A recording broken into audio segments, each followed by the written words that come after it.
Julio Diaz is a 31-year-old social worker living in New York. His routine is very familiar to him by now. After work, he takes the subway 1 hour home. But instead of getting off at his exit, he gets off one exit early so he can walk the street into his local favorite diner and have supper that night. This night would be different.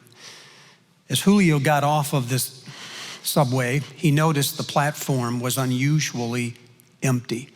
As he went to go down the stairs, suddenly a teenager wielding a knife appeared from around a column, told Diaz to give him his money. So Diaz reached in his back pocket and took out his entire wallet and gave it to the youth. As the youth turned to scamper off, Diaz said, "Wait a minute, you're forgetting something." And he took off his coat. And he walked toward the teenager, who is now dumbfounded, and went to hand him his coat. "What are you doing?" said the teen. "Well," said Diaz, "if you're going to be up all night robbing people, then you're going to need to stay warm. So I thought you'd need a coat." "Why are you doing this?" he said. "Well," he said, "I was raised that you should treat people nicely. Weren't you?" "Well, yeah," said the teen, "but I didn't think anyone actually behaved that way." "What do you want anyway?" Diaz said, "Well, I'm just going to my local diner and I get supper every night, and if you'd like, you can go along." And he did. The two of them went to the diner, sat in the booth, and talked for more than an hour. Diaz asked the teenager what he wanted to do with his life, and he said that's when the conversation changed. The teenager got quiet, and his face got rather sad looking.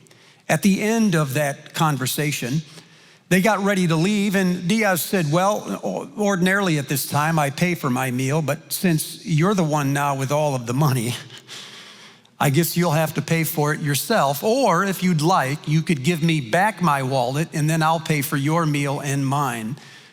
And the teenager gave him back his wallet. He then paid the tab and gave the teenager $20. But before leaving, he said, "In exchange for the $20, would you give me your knife?" And he did. When he told his mother said, "You know, you're the kind of guy that if somebody asked you for the time, you'd give them your watch." But Diaz said, "I just think the world is so complicated.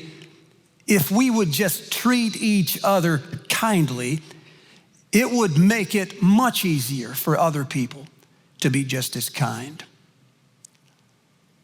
Samuel Sese is the director of an organization called EduNations. They build schools for remote villages in Sierra Leone. In 2014, when the Ebola virus swept through Africa, killing thousands, they changed their strategy.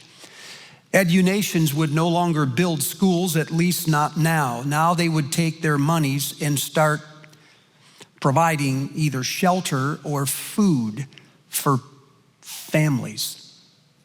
If you were suspected of having the virus, then as today, you were forced into a 3-week quarantine. African families being larger, it was simply not possible for many of them to survive. There were rumors in the villages that children were dying not of the virus, but of isolation and of starvation.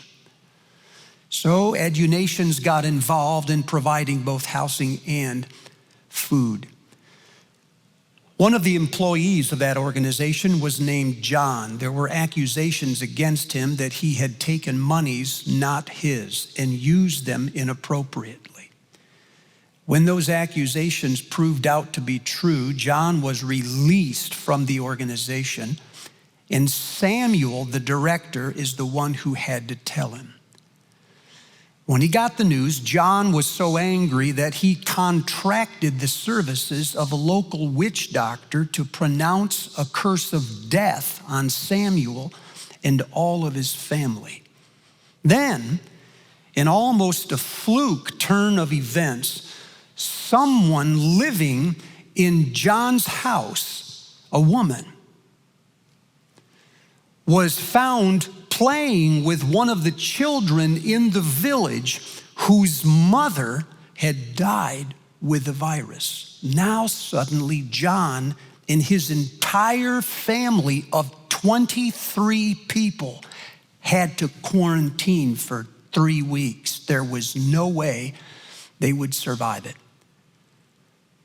When Samuel learned of this, he moved John's name to the top of his list.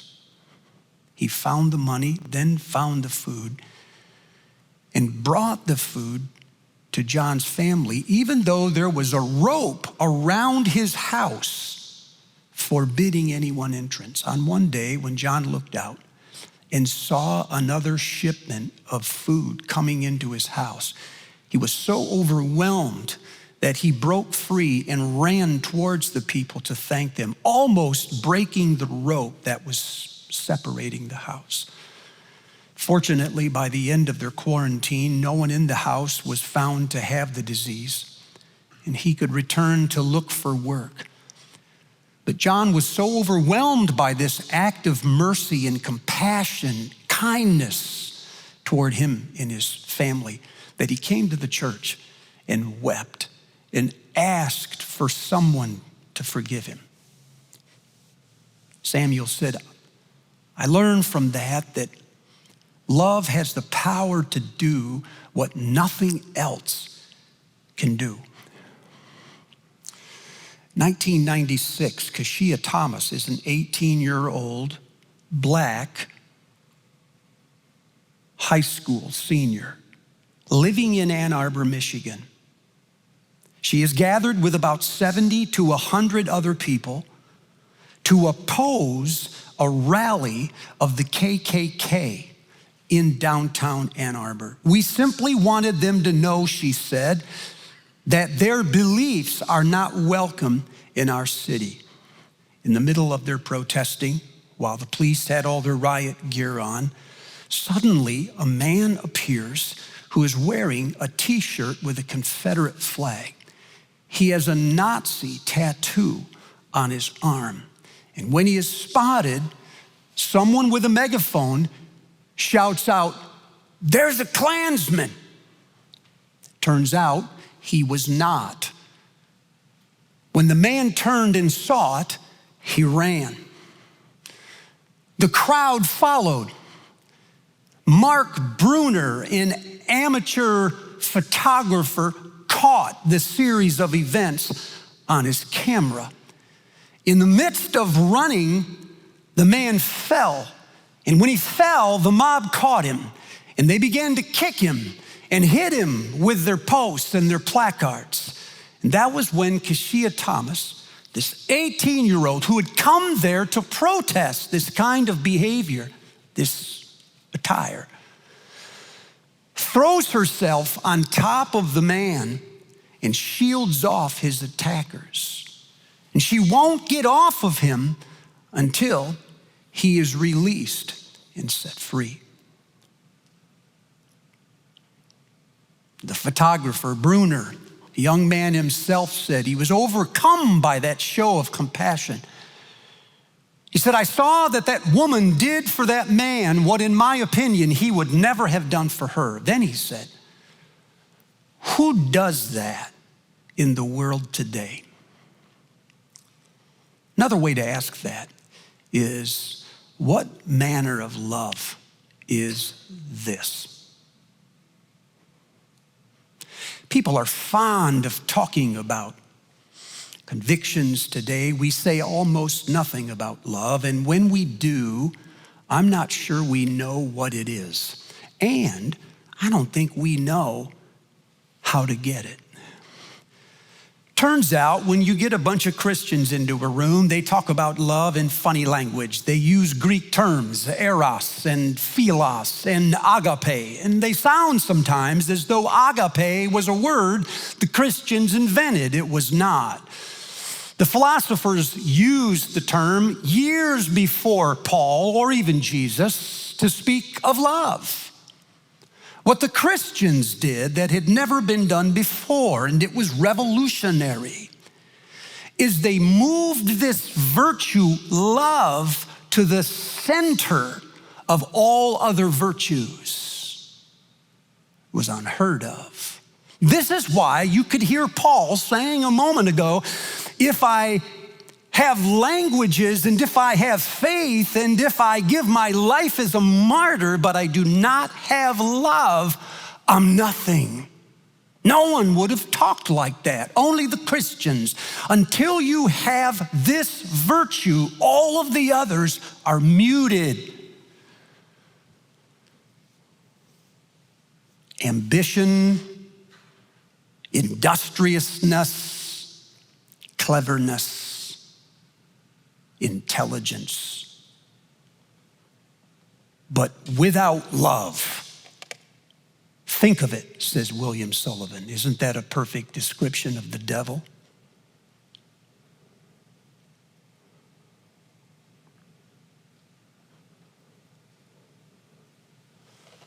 Only the Christians said something is missing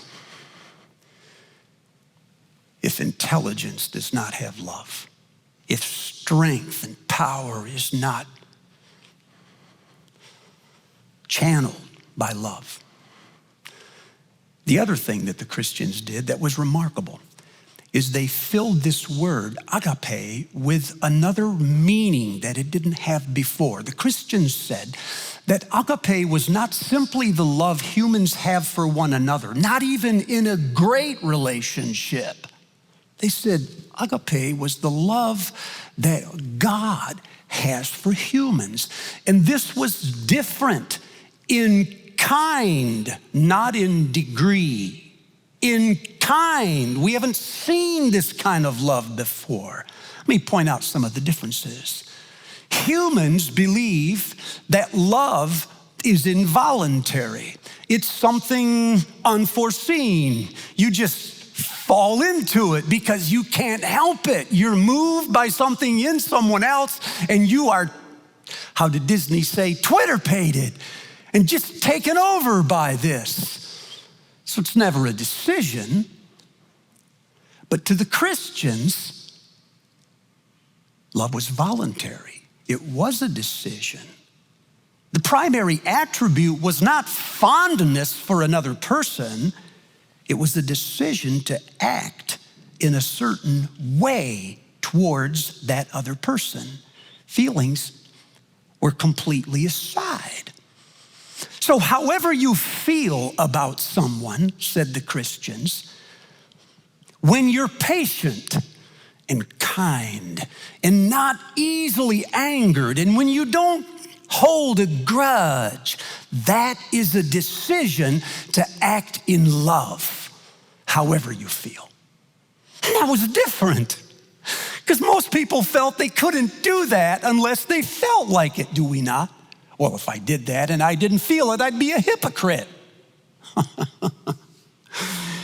If you wait until you feel it, you might be worse.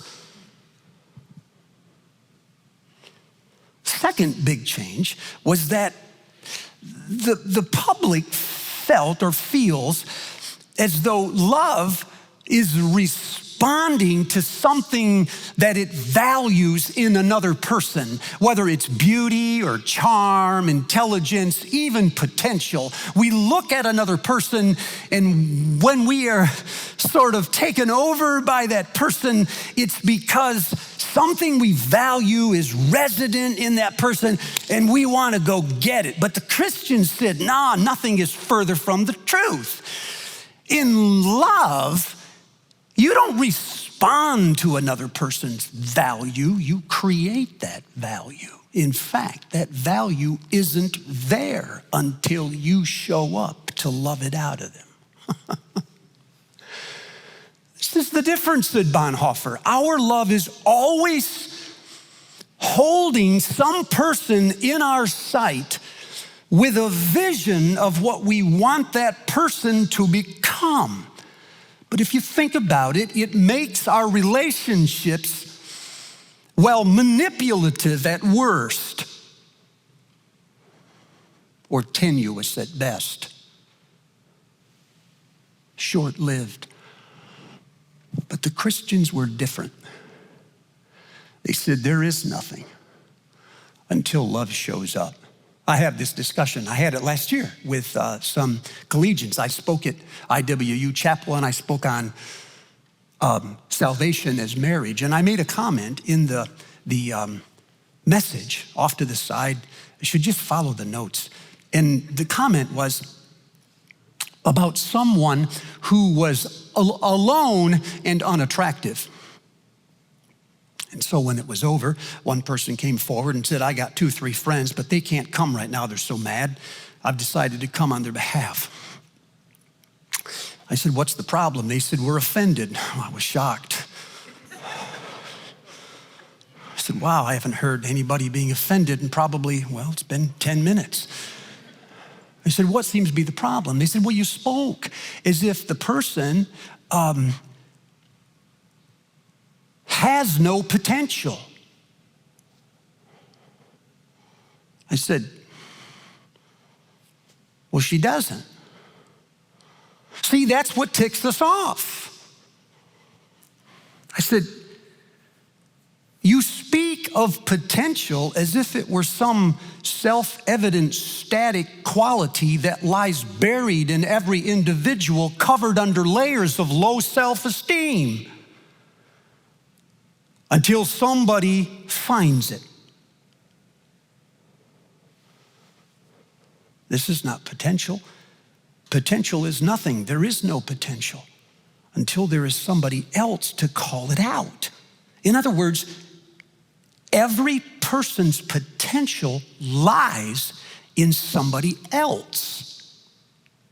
It's not in them. It's in the person who loves them. They love it out of them.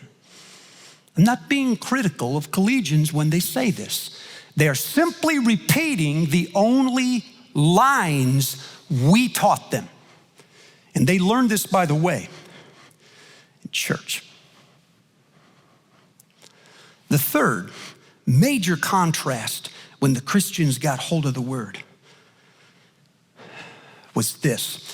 People believed that love was exclusive. When you loved someone, you reached out and pulled another person into your world. It was then you and them, just the two of you, a separate entity unto yourself, kind of cut off and removed like an island from the rest of community. And so you hear Christians today talk about my personal relationship with Jesus Christ as if they were dating. But in the Christian vision of love, it's multiplied. When the love of God comes into a person's heart, they don't pull God in after themselves and speak in terms of my God or my Jesus or what my Bible says. What God does is he sheds that love abroad in people's hearts. So it actually goes through the person into other people. In fact, John says in 1 John 4:16, the love of God is not even complete in you. It isn't even finished in you until you love somebody else. So far from being exclusive and limiting and constraining and small and private, the love of God, said the Christians, is multiplied. It's centrifugal. It just throws itself out onto others. How you doing? Are you there? Well, this raises the question invariably, then how do we do this? Well, said Jesus in John 15, that is both simpler and harder. It's simpler because you don't have to manufacture it. You can't do this. This isn't hard. It's impossible for you. So you can't just generate this yourself. But it's harder because the kind of love we're talking about and just described is like stuff you've never seen. I mean, how many of you can honestly say that you've been in a love that unselfish, that life-giving? Here's what we learn from Jesus' language in John 15. One is we learn that fruitfulness is really important to God, such that if somebody is not producing fruit, he cuts them off. And if they are producing fruit, he prunes them, disciplines them, hurts them, so they bear even more. Because the obsession of God is never that we should just feel loved, but that we should give it away. Always. In fact, you can't have it until you give it away. Just the way it works. Any love you're trying to get for yourself this morning is too small to make you happy. So the psalmist in the Old Testament said that God took a vine out of Egypt and planted it. It sent down its roots, and then it spread its branches over the mountains and gave shade to all the people. Do you get the point again? God found Israel, planted them, and as their roots went down, Israel's reach around the world was to give shade to people. But then the psalmist said, you failed to do this. And so Yahweh said, I'm taking down the fences and I'm going to let the wild animals trample your vineyards and eat all your fruit. I'll abandon you. Isaiah said the same thing, and Jesus said the same thing. If it's not producing, then he cuts it off. But here's the difference, says Jesus. The love that comes from the Father is not something you manufacture because you heard a sermon on it and you went home and you said, nah, he's right about that. I really should be more loving. I've got to work on this. I've got to try harder. It does not come from failed attempts and feelings of guilt. Says Jesus, the love of God comes from being attached to God. That's why he said, abide in me as I abide in you. For the branches, that's you, cannot produce fruit, that's love, unless it is attached to the vine, that's me. Jesus said, this is how it works. The Father has given his love to me. I am giving my love to you so that you have something to give to other people. But you are not to produce this. You are simply to channel it. You can't make this happen. So the way to become more loving is to worry less about being more loving. You're trying too hard. It's to worry more about abiding. The goal is for you to learn how to love, but your focus is for you to learn how to abide.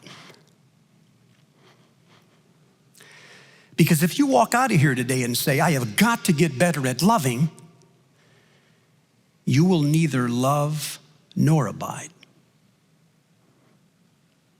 But if you walk out of here today and say, let love take care of itself, I have got to learn how to abide in God. If you do that, then it starts to happen more naturally. It is uncontrived. It is not artificial.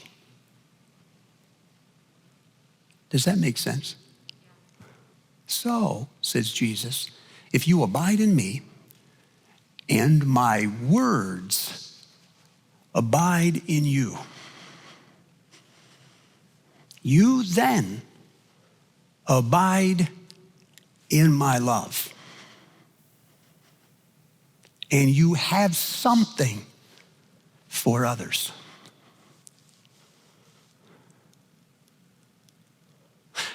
I struggle with this in a couple of ways. One is that I can be too hard on myself, too demanding, too exact, standards too high, failure is not an option. And if it is, if you do, well, then you live with it a long time. Dan Marino said, you get over your wins immediately, you live with your losses till Wednesday. What he meant was next Wednesday. I mean, it's like 10 days of just, what? I can't believe I did that.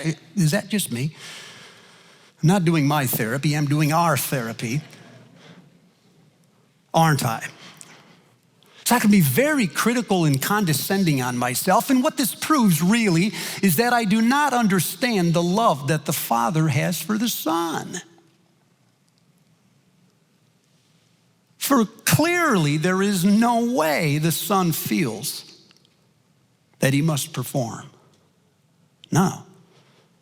The Son does what he wants, and it is consistent with the Father's heart. That's different. So his actions proceed from a relationship that is aware of the Father's love. He starts there and goes forward. The second way I know that this is hard for me is when I get in situations where someone else is not acting in a loving way. That's a long way to say, it's a religious way to say they're jerks. Then I find it easy to be a jerk. I find it easy to fight injustice with injustice. It is easy to overpower incendiary rhetoric with more incendiary rhetoric. We shout them down. And it just proves that I'm trying to manufacture what seems impossible for me. So here's what I'm learning. If we live in God, we are always in between him and somebody else. Our job is never to manufacture something that doesn't exist into that person. It is simply to channel the love that the Father already has for them through us. That's it. So now, when we go into meetings or we go into conflicts or into heated arguments or into debates where the emotions are escalating, I'm trying to learn how to stay in two places. Instead of leaving my time alone with God and getting out to the real world, I remember that my time in the real world proceeds from my time with God. It's nothing more than an extension of it. In fact, if God is spirit, he has no way to get into this world except through a human being. It's not like he can just barge in and do anything he wants. Human beings are portals for the presence of God. What do you think the incarnation was?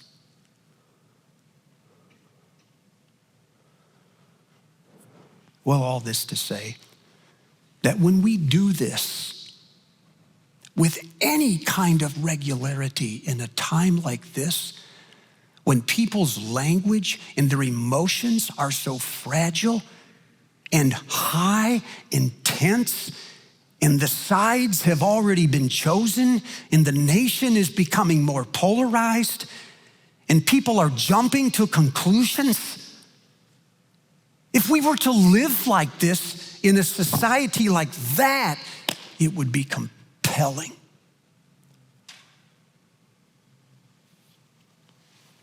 But we must not wait for the environment to get easier.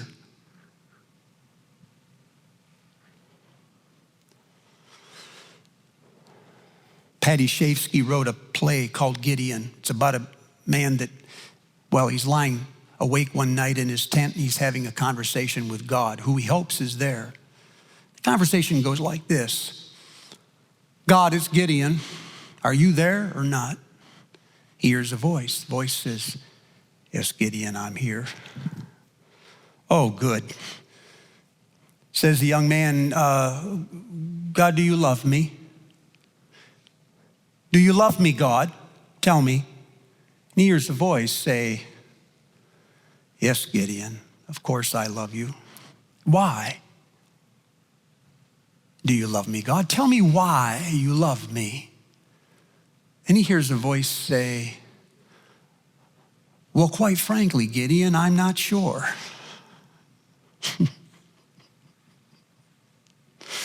I don't know. Sometimes love is unreasonable. Love is never more powerful than when it's unreasonable. It's never stronger than you see it where it doesn't belong, like a subway in New York, like a riot in Ann Arbor, or a village in Sierra Leone. Where is the place where it's hardest for you to love? And who are the people? And what are they doing? When they do it, you think, what if you could just get out of your own way and channel the love of God there? I've given you questions that I hope will guide you in this discussion. They're on the screen in front of you. The first, I hope we've helped answer, what are common misconceptions that maybe you grew up with about love? It was earned, it was artificial, it was maybe too demanding. And how is the love of God different from the love that you grew up believing in?